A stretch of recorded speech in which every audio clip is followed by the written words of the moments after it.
أعوذ بالله من الشيطان الرجيم بسم الله الرحمن الرحيم السلام علیکم ورحمۃ اللہ وبرکاتہ۔ بسم اللہ الرحمن الرحیم۔ محترم ناظرین، آج جمعرات ہے، سوال جواب کی مجلس شروع ہو رہی ہے۔ سوال جواب کی مجلس شروع ہونے سے پہلے تمام ناظرین سے، خصوصاً ان ناظرین سے جو فیس بک کے ذریعے سے ہم سے جڑ رہے ہیں، گزشتہ مجلس میں وقت دیا گیا تھا، لیکن وقت پر فیس بک پر لائیو نہیں دے سکے۔ یوٹیوب پر تو ویڈیو آ چکا ہے، لیکن فیس بک پر لائیو نہیں ہو سکا۔ اس کی مجبوری یہ تھی کہ عین ویڈیو کے وقت میں موبائل میں کچھ گڑبڑی ہونے لگی، جس کی وجہ سے فیس بک پر لائیو دینا مشکل ہو چکا تھا۔ تو آج جمعرات ہے، سوال جواب کی مجلس شروع ہو رہی ہے۔ اس سے پہلے بھی بہت سارے مسائل، بہت سارے مجالس گزر چکے ہیں۔ آج کی اس مجلس میں کچھ مسائل ہیں، مختصراً ان کا جواب عرض کر دیتا ہوں۔ سب سے پہلا مسئلہ، ایک ساتھی سوال کر رہے ہیں کہ مفتی صاحب،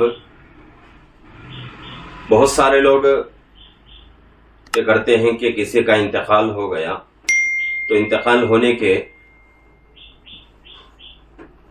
10 دن بعد، 20 دن بعد یا 40 دن کے بعد یا سال مکمل ہونے کے بعد دعوت کرتے ہیں۔ اس کا کرنا کیسا ہے؟ تو یہ چیز جو ہے ہمارے عرف میں اس کو 10واں، 20واں، 40واں یا چہلم، برسی وغیرہ کہا جاتا ہے۔ تو اس میں 3 چیزیں بہت ہی ضروری ہیں۔ سب سے پہلی چیز یہ ہے کہ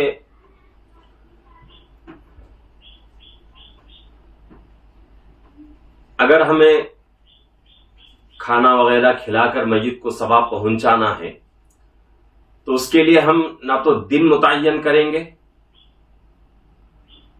اور نہ ہی اس کو ضروری سمجھیں گے۔ دن متعین کیے بغیر، ضروری سمجھے بغیر ہم دعوت کریں گے، اور وہ دعوت غربا کے لیے کریں گے۔ یہ 3 چیزیں بہت ہی ضروری ہیں۔ ایک، دن متعین نہ ہو، دوسری چیز ضروری نہ سمجھیں، تیسری چیز جو کھانا پکا کر ہم کھلاتے ہیں وہ غریبوں کو کھلایا جائے۔ اگر اس طرح کام ہو رہا ہے تو شریعت اس کے بارے میں کوئی ناجائز کا فتویٰ نہیں دیتی، کوئی مضائقہ نہیں ہے، کر سکتے ہیں۔ لیکن اگر دن متعین کر دیے، جیسا کہ 10واں ہے، 20واں ہے، 40واں ہے، چہلم جس کو کہا جاتا ہے، برسی ہے، تو جیسے ہی ہم دن متعین کرتے ہیں تو مطلب یہ ہے کہ اس کام کو ہم ضروری سمجھ رہے ہیں، اور دن متعین ہوتا ہے اس وجہ سے کہ یہ دین کا حصہ ہے۔ اللہ کے نبی پاک صلی اللہ علیہ وسلم کی حدیث ہے کہ کوئی آدمی دین میں نئی بات پیدا کرتا ہے، اس کو ضروری سمجھتا ہے، تو پھر وہ چیز بدعت ہو جاتی ہے۔ تو دن متعین نہ کرے، ضروری نہ سمجھے اور غریبوں کو کھلائے تو کوئی مضائقہ نہیں ہے، کھلا سکتے ہیں۔ اسی طریقے سے ایک ساتھی سوال کر رہے ہیں، ایک حدیث انہوں نے بھیجا ہے جس کا خلاصہ مفہوم یہ ہے کہ اللہ کے نبی پاک صلی اللہ علیہ وسلم فرماتے ہیں کہ اپنی آواز کو آواز کے ذریعے سے قرآن کو خوبصورت بناؤ. یعنی کہ قرآن پڑھنے کا جو طریقہ ہے وہ کیسا ہونا چاہیے. سوال کرنے والے کر رہے ہیں وہ حدیث بھیج کر کہ مفتی صاحب اس کا مطلب سمجھائیے. اس پہ کوئی لمبی چوڑی بات نہیں ہے، بس قرآن پڑھنے کا ایک طریقہ بتایا گیا ہے کہ قرآن اگر پڑھ رہے ہیں تو 3 چیزوں کا لحاظ بہت ہی ضروری ہے. سب سے پہلی چیز تجوید کا لحاظ ہو، تلفظ صحیح ہو، اور دوسری چیز انداز ہمارا اچھا ہو قرآن کا، تیسری چیز آواز ہماری اچھی ہو. تو یہ 3 چیزیں قرآن کے حقوق میں سے آتے ہیں. اگر کسی کا انداز اچھا نہیں ہے، تجوید سے پڑھ رہا ہے اور آواز اچھی ہے، انداز جو ہے گانے والے کی انداز، گانے والا جیسا کہ گانا وغیرہ گاتے ہیں ان کا انداز اگر اختیار کر کے قرآن پڑھتا ہے تو یہ قرآن کے ساتھ حق تلفی ہے. اس طرح نہیں کرنا چاہیے. قرآن کو قرآن کے انداز میں پڑھیں. اگر کوئی آدمی قرآن تجوید سے پڑھتا ہے اور انداز بھی اس کا صحیح ہے لیکن آواز اس کی اچھی نہیں ہے تو کوئی مذائقہ نہیں ہے، اس لیے کہ اس میں انسان کے کوئی جو ہے اختیار میں نہیں ہے یہ چیز کہ انسان جو ہے اپنی آواز کو اچھی بنائے. اللہ قدرت سے جو دیتے ہیں بس اس میں جو ہے کسی انسان کا کوئی بس نہیں چلتا. لیکن اگر کوئی آدمی ہے جس کی آواز اچھی ہے، انداز بھی اچھا ہے لیکن تجوید نہیں ہے تو یہ بھی جو ہے اچھی چیز نہیں ہے. اور ایک دوسری حدیث میں بتایا گیا ہے کہ بہت سارے لوگ قرآن پڑھتے ہیں، قرآن خود ان کے اوپر لعنت کرتا ہے. تو اس لیے حدیث جو آئی ہے ہمارے سامنے اس کا خلاصہ یہ ہے کہ قرآن اچھے انداز سے تجوید کے ساتھ اچھے لہجے میں پڑھا جائے.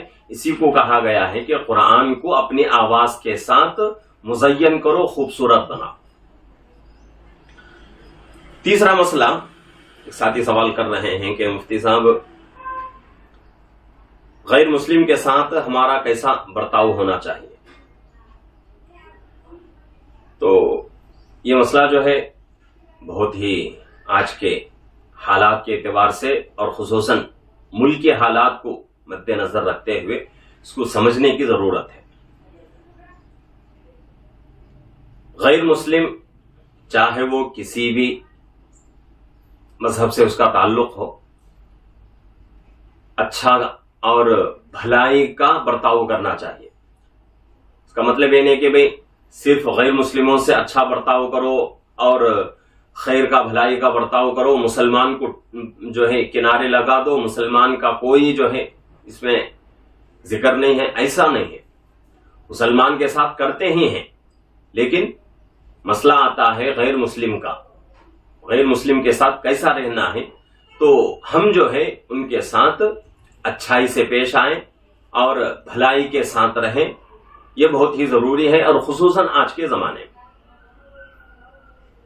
قرآن جو ہے ہمیں اس کا طریقہ بتا رہا ہے. 7ویں پارے کی آیت مبارکہ ہے، 20ویں صفحے کی ہے کہ تم لوگ ان کے بتوں کو برا نہ کہو، اگر تم ان کے بتوں کو برا کہو گے تو انجانے میں وہ لوگ بھی تمہارے خدا کو برا کہیں گے. تو یہ جو ہے اخلاقی چیز ہوتی ہے. تو اس لیے آج کے زمانے میں بہت ہی ضروری ہے ملک کے حالات کو مد نظر رکھتے ہوئے کہ غیر مسلموں کے ساتھ محبت سے رہیں اور ان کے طرف سے کوئی جو ہے ہمیں پریشانی ہو رہی ہے تو اس پر صبر کریں، بدلے میں نہ جائیں، بدلہ لینے کا ارادہ نہ کریں، بھائی چارہ قائم رہے اور شانتی سلامتی قائم رکھ کر زندگی گزارنے کی کوشش کریں. یہ بہت ہی ضروری ہے. اس کے ساتھ ساتھ ایک جو ہے سوال کر رہے ہیں کہ مفتی صاحب کوئی عبادت ہم ادا کریں تو اس عبادت کے ادا کرنے کے لیے دل سے نیت کرنا ضروری ہے یا صرف زبان سے نیت کے الفاظ دہرانے سے وہ عبادت ادا ہو جائے گی؟ تو یہ جو ہے اس کا جواب یہی ہے کہ بھئی کوئی بھی عبادت ہو اس کے لیے بنیاد جو ہے دل کی نیت ہوتی ہے. نیت کا مطلب کیا ہے کہ دل سے پکا عزم اور ارادہ کر کے اس عبادت کو ادا کرنا. دل میں ارادہ ہو گیا لیکن زبان سے وہ الفاظ نیت کے دہرائے نہیں جا رہے ہیں تو بھی کوئی مذائقہ نہیں ہے، لیکن دل سے ہر عبادت کی نیت کرنا بہت ہی ضروری ہے. صرف زبان سے الفاظ دہرا لیے تو وہ عبادت ہماری ادا نہیں ہو سکتی. تو ہر عبادت کے قبول ہونے کے لیے دل کی نیت بہت ہی ضروری ہے. اور اسی کے ساتھ ساتھ ایک ساتھی سوال کر رہے ہیں کہ مفتی صاحب ایصال ثواب کا بہترین طریقہ کیا ہے؟ تو ایصال ثواب کا بہترین طریقہ بہت سارے طریقے ہیں. جیسا کہ کسی جو ہے غریب بھوکا آدمی ہے اس کو کھانا کھلا دیا اس نیت سے کہ بھئی اس کا ثواب جو مجھے پہنچ رہا ہے میں اس ثواب کو میرے فلانے میت کو پہنچا رہا ہوں. یہ ثواب اس آدمی کو اس میت کو پہنچانے کے لیے میں یہ کام کر رہا ہوں. تو اس نیت سے جو ہے کسی بھوکے کو کھانا کھلائیں، کسی ننگے کو کپڑا پہنائیں یا کسی جو ہے ضرورت مند کی ضرورت پوری کر دے تو یہ جو ہے بہترین طریقہ ہے. اور سوال میں یہ بھی سوال پوچھا جا رہا ہے کہ مفتی صاحب کیا کسی مدرسے میں چاول وغیرہ دینے سے ایصال ثواب کا مقصد پورا ہوگا یا نہیں؟ تو کسی مدرسے میں چاول دینے سے یا پھر جو ہے کوئی اور چیز دال ہے، چینی ہے، تیل ہے، کوئی اور جو ہے سامان دینے سے بھی ایصال ثواب ہو جائے گا. لیکن بہترین طریقہ جو ہے مدرسے کو اگر دے رہے ہیں تو کچھ رقم دے دیں ایصال ثواب کے نیت سے، یہ بہترین طریقہ ہو جائے گا. اس لیے کہ مدرسے والوں کی بہت ساری ضرورتیں ہوتی ہیں، تو اگر ہم پیسہ دے دیے تو وہ پیسہ جو ہے اس وقت کی جو اہم ضرورت ہے اس ضرورت میں پیسہ ہمارا لگ جائے گا، استعمال ہو جائے گا. اس کا مطلب یہ نہیں کہ بھئی چاول دینا، دال دینا، کوئی اور سامان دینا یہ جو ہے ایصال ثواب میں نہیں آتا. یہ بھی ایصال ثواب ہے لیکن بہترین طریقہ میں آپ کو بتا رہا ہوں. اس کے ساتھ ساتھ ایک ساتھی سوال کر رہے ہیں کہ مفتی صاحب میت کو دفن کرنے کے بعد میت کے رشتہ دار کھجور اسی طریقے سے کوئی میٹھی چیز وغیرہ تقسیم کرتے ہیں تو اس کا کھانا کیسا ہے؟ تو یہ جو ہے اس میں ایک بات کا لحاظ رکھنے کی ضرورت ہے کہ بھئی ابھی میت کے دفن سے ہم فارغ ہوئے فوراً جو ہے میت کے رشتہ دار کھجور اور اسی طریقے سے بن وغیرہ جو ہے نان جو ہوتی ہے اس کو تقسیم کرتے ہیں. تو اس میں جو ہے سمجھنے کی ضرورت ہے کہ وہ لوگ کس نیت سے تقسیم کرتے ہیں. وہ لوگ جو تقسیم کر رہے ہیں کھجور، نان، چینی اور کوئی اور میٹھی چیز، یہ کیوں تقسیم کرتے ہیں؟ مقصد یہ ہے کہ بھئی یہ چیز لوگ کھائیں، کھا کر میت کے حق میں دعا دیں، یہ مقصد ہوتا ہے. تو اس کے لیے ضروری ہے کہ یہ چیزیں جو ہیں غربا میں، غریب لوگوں میں تقسیم کر دیں، بہتر ہے یہ. اور میں بہت سارے لوگوں کو کہتا رہتا ہوں اس لیے کہ ہماری مسجد جو ہے قبرستان کی مسجد ہے، تو صبح صبح بہت سارے لوگ جو ہے زیارت کے لیے آتے ہیں اور آتے آتے ساتھ میں بہت ساری چیزیں لاتے ہیں. حالانکہ یہ سب چیزیں ان کا شریعت سے کوئی واسطہ نہیں ہے. کبھی جو ہے میت آتی ہے، جنازہ ہو جاتا ہے، فوراً لوگ جو ہے مسجد کے گیٹ پر کھڑے ہو جاتے ہیں، کھجور تقسیم کرتے رہتے ہیں اور اسی طریقے سے نان تقسیم کرتے ہیں، کوئی اور میٹھی چیز جو ہے تقسیم کرتے ہیں. تو سب سے پہلے جو ہے جو تقسیم کر رہے ہیں میت کے رشتہ دار، ان کو سمجھنا ہے کہ بھئی یہ چیز، اس چیز کا کون حقدار، کون مستحق ہے. جو آدمی مستحق ہے یہ چیز اس کے ہاتھ میں پہنچ جائے. اور لینے والے کو بھی سمجھنا ہے کہ بھئی یہ چیز جو تقسیم ہو رہی ہے کیا میں اس کا مستحق ہوں؟ اگر واقعتاً وہ آدمی مستحق ہے تو لے لے، نہیں مستحق ہے تو پھر جو ہے اس سے ان کو جو ہے کہہ دے کہ بھائی باہر بہت سارے غریب لوگ ہیں، ان کو تقسیم کر دو۔ تو میں اپنی مسجد میں بہت سارے لوگوں کو کہتا رہتا ہوں کہ بھائی جو چیز میت کے رشتہ دار لا کر تقسیم کرتے ہیں وہ نہ کھاؤ، وہ غریبوں کا حق ہے۔ اور ان لوگوں کو بھی سمجھاتا ہوں کہ بھئی یہ چیز یہاں تقسیم نہ کرو، بلکہ باہر غریب لوگ بہت سارے سڑکوں پر گلیوں میں آپ کو ملیں گے، ان کو تقسیم کر دو، ان کو دے دو۔ ان کو دینے سے کیا ہوتا ہے کہ بھئی ان کی ضرورت پوری ہو جائے گی، اور ان کو جو ہے کھانے کے لیے کوئی چیز ان کو مل گئی تو وہ لوگ کھا کر دعا دیں گے۔ تو یہ جو ہے ہمارا اصل مقصد جو ہے پورا ہو جائے گا اس میں۔ اور اس کے ساتھ ساتھ ایک ساتھی جو ہے سوال کر رہے ہیں کہ مفتی صاحب مسکین کو آج کل کے حالات میں پیسہ دینا بہتر ہے یا کھانا کھلانا بہتر ہے؟ تو آج اگر مسکین کو دیکھا جائے تو آج کے زمانے کے حساب سے وہ لوگ مسکین کے زمرے میں نہیں آتے، وہ لوگ غریبوں کے صف میں شامل نہیں ہو سکتے جو لوگ بھیک مانگتے رہتے ہیں۔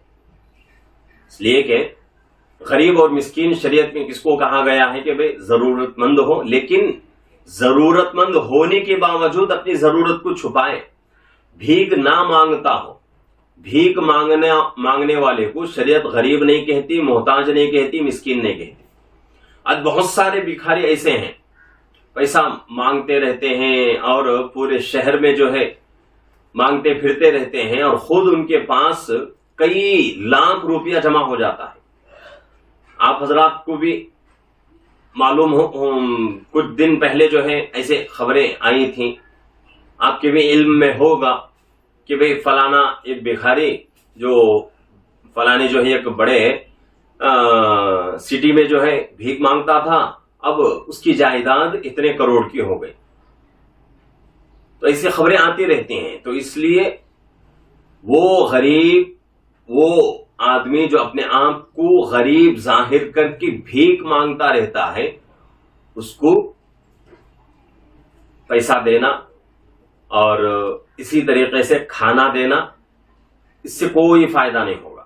ہاں واقعتاً کوئی ضرورت مند ہے، اگر بھوکا ہے تو اس کو کھانا کھلا دیں، اگر پیسوں کی اس کو ضرورت ہے تو پیسہ ہی دے دیں۔ ایسا نہیں کہ بھئی آپ وہ آدمی جو ہے ضرورت محسوس کر رہا ہے پیسوں کی، آپ اس کو کھانا لے کے دے رہے ہیں، اور کوئی آدمی جو ہے بھوکا ہے، اس کو کھانے کی ضرورت ہے، اگر آپ پیسے دے دیں تو اس پیسے سے وہ آدمی کھانا خرید کر کھا سکتا ہے۔ لیکن کسی آدمی کو پیسے کی ضرورت ہے، اب آپ اس کو کھانا لے کر دے دیں، کھانے کی اس کو ضرورت نہ ہو، تو یہ جو ہے حق ادا نہیں ہو سکتا غریبوں کا۔ تو اس لیے جس آدمی کی جو ضرورت ہو وہ ضرورت پورا کریں، یہ جو ہے بہترین طریقہ ہے۔ اسی طریقے سے ایک ساتھی جو ہے سوال کر رہے ہیں کہ مفتی صاحب آج کل مکاتب چل رہے ہیں، مدارس چل رہے ہیں، مکاتب پڑھانے والے، مدارس میں پڑھانے والے پہلے سے جو ہے تنخواہ متعین کرتے ہیں، کیا ایسا کرنا جائز ہے یا نہیں ہے؟ تو یہ بھی ایک اہم مسئلہ ہے۔ فقہ حنفی میں اگر دیکھا جائے تو امام اعظم ابو حنیفہ رحمۃ اللہ علیہ کے زمانے میں اس پر جو ہے ناجائز کا فتویٰ تھا، لیکن متاخرین حنفیہ جو ہے اس کے اوپر جائز کا فتویٰ دے دیے ہیں، اس وجہ سے کہ اگر پڑھانے والے کو تنخواہ اگر متعین نہ کیا جائے، تنخواہ نہ دی جائے، تو پھر وہ آدمی اپنی زندگی گزارنے کے لیے، اپنی زندگی کے لیے اس کو بھی تو جو ہے پیسوں کی ضرورت ہوتی ہے، اس کی بھی کچھ ضرورتیں ہوتی ہیں، اس کی وہ ضرورتیں کہاں سے پوری ہوں گی؟ اب دوسری طرف ہے کہ بھئی امت جو ہے قرآن حدیث سے دور ہو جائے گی۔ تو ان دونوں کو مد نظر رکھتے ہوئے متاخرین علماء حنفیہ نے یہ فتویٰ دے دیا ہے کہ بھئی مکاتب میں پڑھانے والے، مدارس میں پڑھانے والے اور تنخواہ لے کر، اجرت لے کر قرآن پڑھانا جائز ہے۔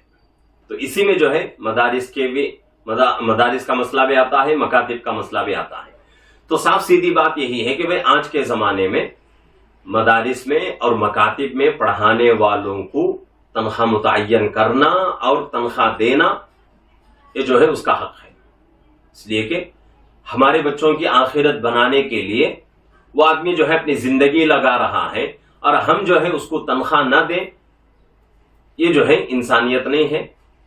اور اگر اس طرح ہو، اگر یہی فتویٰ دے دیا جائے کہ بھئی تنخواہ لے کر جو ہے قرآن پڑھانا جائز نہیں ہے، تنخواہ لے کر حدیث کا درس دینا جائز نہیں ہے، حدیث پڑھانا جائز نہیں ہے، تو پھر جو ہے جتنے علماء ہیں تمام علماء اپنی روزی کی فکر میں لگ جائیں گے۔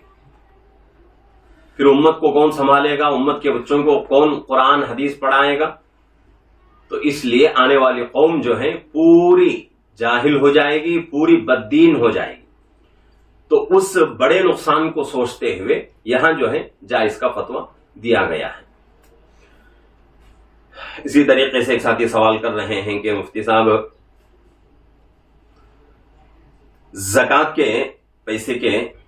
زکوٰۃ کا پیسہ کسی غریب کے شادی میں دینا کیسا ہے؟ غریب کا پیسہ کسی غریب کی شادی میں یعنی کہ بچی کی شادی میں دینا کیسا ہے؟ تو اس میں جو ہے ایک اہم اور ضروری مسئلہ یہ ہے کہ بھئی جو آدمی غریب ہے، غریب کا مطلب صاحب نصاب کا مالک نہ ہو، صاحب نصاب نہ ہو، نصاب کا مالک نہ ہو، یعنی کہ 7.5 تولہ سونا یا پھر جو ہے 52.5 تولہ 50 پر 2.5 تولے چاندی، اتنا یا پھر جو ہے اتنا پیسے کا اگر کوئی آدمی مالک ہے تو پھر جو ہے اس کو زکوٰۃ کا پیسہ دینا جائز نہیں۔ اسی طریقے سے وہ بچی جس کی شادی ہو رہی ہے، وہ بچی اگر صاحب نصاب ہو، نصاب کی مالک ہو، تو پھر جو ہے اس کو بھی جو ہے زکوٰۃ کا پیسہ دینا شادی میں جائز نہیں ہے۔ بہت سارے لوگ جو ہیں ان چیزوں میں دھوکہ کھا جاتے ہیں۔ بہت سارے لوگوں کو دیکھا جاتا ہے کہ بھئی زکوٰۃ کا پیسہ مدرسے کو اگر دینے کی بات کہی جائے تو فوراً جو ہے غصہ ہو جاتے ہیں، غصے میں لال پیلے ہو جاتے ہیں اور کہتے ہیں کہ بھئی بہت سارے غریب لوگ ہیں، شادیاں نہیں ہو رہی ہیں، ان کے لیے علاج کے لیے پیسہ نہیں ہے، یہ وہ بہانے کرتے ہیں۔ میں پورا پیسہ جو ہے فلانے بچی کی شادی میں لگا دیا، فلانا جو ہے بیمار تھا اس کے علاج کے لیے میں نے لگا دیا۔ اچھی بات ہے، لیکن اس میں آپ کو سمجھنے کی ضرورت ہے کہ بھئی جس بچی کے شادی میں آپ پیسہ دے رہے ہیں زکوٰۃ کا، کیا وہ بچی پہلے سے صاحب نصاب ہے، نصاب کی مالک ہے؟ اگر مالک ہے تو آپ کی زکوٰۃ ادا نہیں ہو سکتی۔ چاہے آپ کو یہ بات کڑوی لگے، لیکن کڑوی لگنے کے باوجود بھی آپ کو اس بات کو ماننا ہی پڑے گا، اپنے حلق کے نیچے اتارنا ہی پڑے گا، ورنہ تو پھر جو ہے آپ اس غلط خیال میں رہیں کہ بھئی میری زکوٰۃ ادا ہو رہی ہے اور یہ سمجھ کے بھئی فلانی عورت جو ہے، فلانی بچی غریب ہے اور اس کے جو ہے شادی میں پیسہ زکوٰۃ کا لگا رہے ہیں، اس غلط خیال میں رہیں تو پیسہ ایک طرف جائے گا ہمارا، دوسرا نقصان ہمارا یہ ہوگا کہ بھئی ہماری زکوٰۃ بھی ادا نہیں ہوگی۔ اس کا مطلب میں یہ کہنا نہیں چاہ رہا ہوں کہ بھئی غریبوں کی مدد نہ کرو، غریبوں کی مدد کرو، کیسے؟ اپنا ذاتی پیسہ لگاؤ، زکوٰۃ کا پیسہ نہیں۔ ہاں زکوٰۃ کا پیسہ بھی لگانے کی اجازت ہے آپ کو، لیکن اس کے لیے شرط یہ ہے کہ وہ بچی صاحب نصاب نہ ہو یا وہ بچی کا باپ صاحب نصاب نہ ہو، تب ہم جو ہے اپنا زکوٰۃ کا پیسہ کسی بچی کے شادی میں ہم لگا سکتے ہیں۔ اسی طریقے سے ساتھی سوال کر رہے ہیں کہ مفتی صاحب شادی ہونے کے بعد بیوی سے ہم بستری کرتے ہیں اور ہم بستری سے عورتوں کا مزاج ہے کہ عورت کو ماہواری آتی ہے، تو کیا ہم بستری سے پہلے عورت سے پوچھنا ضروری ہے کہ آپ پاک ہیں یا ناپاک ہیں؟ اس کے بارے میں کوئی جو ہے رہنمائی فرمائیں۔ تو یہ مسئلہ جو ہے بہت ہی ضروری ہے۔ شادی ہو گئی، قدرتی طور پر اللہ نے عورت کی جسم میں وہ ایک سسٹم رکھ دیا ہے کہ ہر ماہ عورت ناپاک ہوتی ہے۔ اگر اس زمانے میں کسی مرد کو ہم بستری کرنے کی خواہش ہو گئی تو مرد کے لیے ضروری ہے کہ مرد کیا کرے، اپنی بیوی سے پوچھ لے کہ بھئی میں جو ہے ملنا چاہتا ہوں، ہم بستری کرنے کا میرا دل کر رہا ہے، کیا اس کے لیے راستہ صاف ہے، یعنی کہ آپ پاک ہیں یا ناپاک ہیں، پوچھ لیں۔ پوچھنے میں کیا مذائقہ ہے؟ اگر پوچھ لیں گے تو عورت کی طرف سے بات آ جائے گی کہ بھئی پاک ہوں یا ناپاک ہوں، پاک ہوں تو کوئی جو ہے مذائقہ نہیں ہے، ہم بستری کر سکتے ہیں۔ اگر ماہواری کا وقت چل رہا ہے، حیض کے ایام چل رہے ہیں، تو ان حیض کے ایام میں بیوی سے ہم بستری کرنا بہت بڑا گناہ ہے۔ طبی اعتبار سے بھی ایسے مہلک بیماریاں، لا علاج بیماریاں بدن میں پیدا ہوتی ہیں کہ مسلسل آدمی جو ہے اس پر عمل کرنے کی وجہ سے، یعنی ایام حیض میں عورتوں کو ماہواری کا جو خون آتا ہے ان دنوں میں اگر کوئی آدمی مستقل جو ہے ہم بستری کرتا رہتا ہے تو اس کا بدن جو ہے کمزور ہو جاتا ہے، لا علاج بیماریاں اس کے بدن میں، مہلک بیماریاں اس کے بدن میں پیدا ہو جاتی ہیں۔ تو اس لیے دونوں طرف کا ہمارا نقصان ہو جائے گا، ایک ہے کہ بھئی گناہ ہمارے اوپر لازم ہو گیا، دوسری طرف جو ہے ہمارا بدن بھی کمزور ہو جائے گا۔ تو ان دونوں نقصان سے بچتے ہوئے ضروری ہے کہ بھئی پہلے جو ہے معلوم کر لیں کہ بیوی جو ہے پاک ہے یا ناپاک ہے، اس کے بعد جو ہے آگے بڑھیں۔ تو یہ بہترین طریقہ ہے، اس پر جو ہے ہماری ضرورت بھی پوری ہوگی اور ہمیں جو ہے اپنا کام پورا کرنے پر بھی اللہ اجر دیں گے۔ تو یہ جو ہے آج کے کچھ ضروری مسائل ہیں، اور ہر مجلس میں کہتا رہتا ہوں کہ بھئی بہت سارے مسائل آتے ہیں، لیکن کچھ مسائل کا جواب اس سے پہلے دے چکا ہوتا ہوں، تو ان مسائل کو میں اجتماعی مسائل میں شامل نہیں کرتا، انفرادی طور پہ اس کا جواب دے دیتا ہوں۔ اور کچھ سوالات ایسے ہوتے ہیں جو اجتماعی مسائل میں وہ ان کا جواب شامل نہیں کر سکتے، ان مسائل کو چھپا کر ہی پوچھا جاتا ہے اور اس کا جواب سب سے پوشیدہ رکھ کر ہی، چھپا کر ہی دیا جاتا ہے۔ تو ان مسائل کو بھی میں ذکر نہیں کرتا۔ تو جو مسائل نئے آتے ہیں اور پرانے کبھی کبھی آتے ہیں اور جس کا جواب ضروری مجھے سمجھ میں آتا ہے، تو ویسے مسائل جو میں منتخب کر کے 10 سے 15 مسائل کا میں جواب دیتا ہوں۔ تو آج جو ہے یہ مسائل جن کا میں نے مختصر طور پر جواب دے دیا ہے، تو آپ تمام حضرات سے، جتنے بھی ناظرین چاہے فیس بک سے دیکھ رہے ہوں چاہے یوٹیوب سے شامل ہو رہے ہوں، دیکھ رہے ہوں، تو تمام سے میری گزارش ہے کہ اپنا ہر مسئلہ شریعت کے مطابق قرآن حدیث کی روشنی میں حل کرنے کی کوشش کریں، اور اس کے لیے ضروری ہے کہ آپ علماء سے رابطہ رکھیں، کسی بھی حال میں علماء سے رابطہ رکھیں۔ اور آخر میں ضروری گزارش یہ بھی ہے کہ ہمارا جو ہے یوٹیوب چینل سال سے بھی زیادہ ہو چکا ہے الحمدللہ، اور بہت سارے جو ہے ویڈیوز ہو چکے ہیں، 600 سے زیادہ ویڈیوز ہو چکے ہیں، اور لوگ جو ہے جڑتے بھی جا رہے ہیں چینل سے۔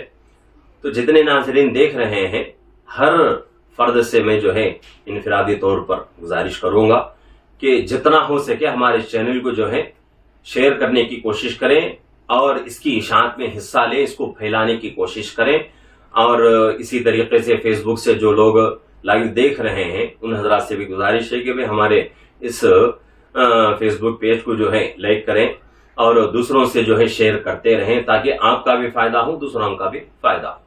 اللہ رب العزت سے دعا ہے کہ اللہ رب العزت ہم تمام کو اپنا ہر مسئلہ قرآن حدیث کے مطابق حل کرنے کی توفیق عطا فرمائے۔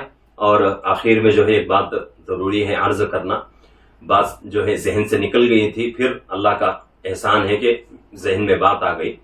آگے جو جمعرات آ رہا ہے، ہو سکتا ہے کہ اس جمعرات کو یہ مسائل کی جو مجلس ہے سوال جواب کی، یہ نہیں ہو سکے گی، اس لیے کہ میرا سفر جو ہے ہونے والا ہے، دیوبند جانا ہے، اور وہاں جا کر بہت سارے کام ہیں اور اساتذہ سے ملنا ہے۔